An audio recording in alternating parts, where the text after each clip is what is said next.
Have you ever tried to find a shortcut for becoming a better footballer? Well, I found one, and it made me insanely technical, develop more confidence, help me get fitter and avoid injuries. So in this video, I'm going to break down exactly how this happened and exactly how you can do this too. I'll be giving you the exact session and blueprint that's helped me and over 25 athletes who have worked one-to-one with me. Now, I won't lie to you like other influencers do. I won't clickbait you and tell you that doing this session once a week will make you sign for a professional academy. But what I can promise is that doing this regularly is going to help you become more technical, more confident, more instinct-driven, and reduce your risk of injuries. Now, if you do like the sound of that, scroll down to the description. There'll be a little link. I'll put something there. Just check that out and I might be able to help you with achieving those goals. So you need to understand the plan that I set out when I was designing this session and why this weird looking exercise is so important to becoming a better footballer. So the idea came from something that I hear loads from viewers on my channel, and it's, I don't have enough time to train. There's no way I can fit everything into one session. I only have a small window after school to train. And it's true, if someone could make a training session 10 times more efficient, it would change the game. And I like the idea of being that person. So I set myself a challenge. Create a session that helps become more technical, confident, instinct-driven, and reduce the risk of injury, all in 90 minutes with limited equipment needed. And doing it just once a week could help you see these results. So this 90-minute session is split up into 6 different 15-minute segments. And the first segment is the warm-up. Now, I know it sounds boring and you hear coaches talking about it all the time, but warm-up, A, is going to help you avoid injury, but B is actually going to help you play better. When your brain and your feet are connected, when everything's moving smoothly and your muscles are warmed up, not only do you avoid risk of injury, but you also perform better. So the first part of this warm-up is just using a massage ball to roll out the tight adhesions and fascial adhesions that we might have, especially in our posterior chain. So just looking at the bottom of our feet, our calves, and our glutes, doing this for around 5 minutes. After that, we're going to move on to just a general dynamic warm-up. This is probably the same warm-up that you do at your team, with your club. And after 5 minutes of that, we move on to some sprints. So just 2 or 3 max speed sprints once the body is fully warm. Hitting these sprints is going to help make you faster for sure. And so it's going to help you avoid injuries, with knee injuries, ligament injuries, and hamstring tears. After those 15 minutes are done, let's get on the ball. So the next segment, once we've done our 15-minute warm-up, is about proprioception and peripheral vision. This is something I'm mentioning more and more on my channel, and that's because I'm starting to realize just how important it really is. Now, I'm not going to dive into loads of detail in this specific video about what these concepts are, but if you do want to get a free guide on it, just wait till the end of the video and I'll show you exactly how you can access that. Now, I know I said to grab a ball. I didn't actually mean a football. First, grab a tennis ball and doing something called the peripheral wall throw. We're going to be working on our peripheral vision using the exercises that you're seeing on screen right now.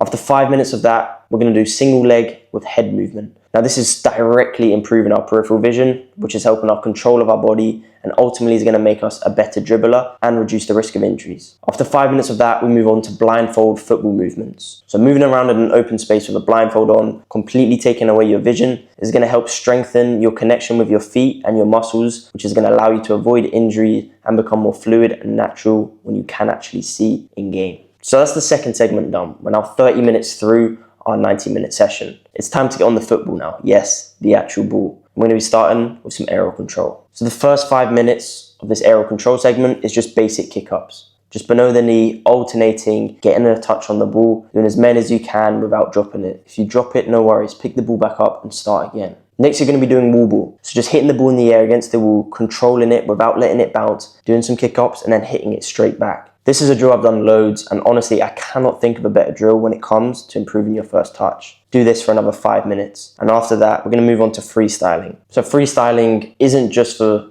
freestylers. Literally just 5 minutes of this is going to directly help your ball control. Your foot is going in different positions. Your legs are doing strange movements that they don't usually do. It's going to help your flexibility and your first touch loads. Now 15 minutes have done of this, we move on to our basic ball control and ball passing. So we're currently 45 minutes through the session and halfway done. Now this part is arguably one of the most important parts and it's something I talk about loads, and it's the fundamentals of football. During this 15-minute segment, which is segment 4 of the 6, so 5 minutes of working on our first touch, doing left foot only, right foot only, alternating, whatever variants you want, just doing everything off one touch. The fundamentals are such an underrated thing to work on, and I understand it's not as fun and it's not glorified on social media like 1v1s and shooting are, but this is something you need to be doing loads, and that's arguably why it's the most important segment within this session. After that, go to 2-touch passing, arguably harder than 1-touch passing, trying to get that perfect first touch to set you up for your following pass. Again, going right foot only, left foot only, and alternating feet.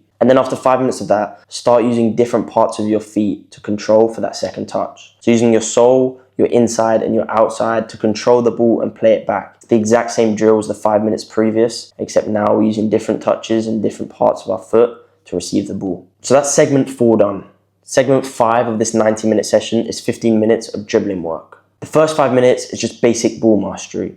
So la croquetas, shuffles, toe taps, V-turns, all of these drills, do as many as them as possible, trying to keep your head up and go as fast as you can. Then we'll move on to 5 minutes of freestyle dribbling. So dribbling around in a small square for about 30 seconds, doing as many touches, skills as you can. Imagine there's players in game coming at you. Then rest for 30 seconds and keep repeating that. Finally, you know that blindfold that we did at the start of the session with the peripheral vision and proprioception training? Put that back on and try and do freestyle dribble with a blindfold on. Now for more of my beginner players, this is going to be very, very hard. But if you're a bit more advanced and your technical ability is getting to a top level, then this is something that you should be trying at least on a weekly basis. If you can literally move the ball without being able to see a thing, imagine how easy it's going to feel to drive with the ball in game. The 6th and final segment of this 90-minute session is 15 minutes of shooting. We're going to work for 5 minutes on our finesse shot, so cutting in and curling the ball far corner. Now this is a bit more specific for wingers, but any position should be able to do this off both feet. Then we do 5 minutes of laces shot. So for all of my midfielders and strikers, this is one that you're going to be doing a lot throughout games, in and around the box, just taking a touch out your feet and driving through the ball. And then finally, finish with a 1v1 finish. So imagine there's a keeper coming out, finishing in and around the 6-yard box. Now obviously you don't have a partner to cross the ball, so just drive into the box, place it bottom corner or smash it near post top corner. Work on this for 5 minutes to complete the session.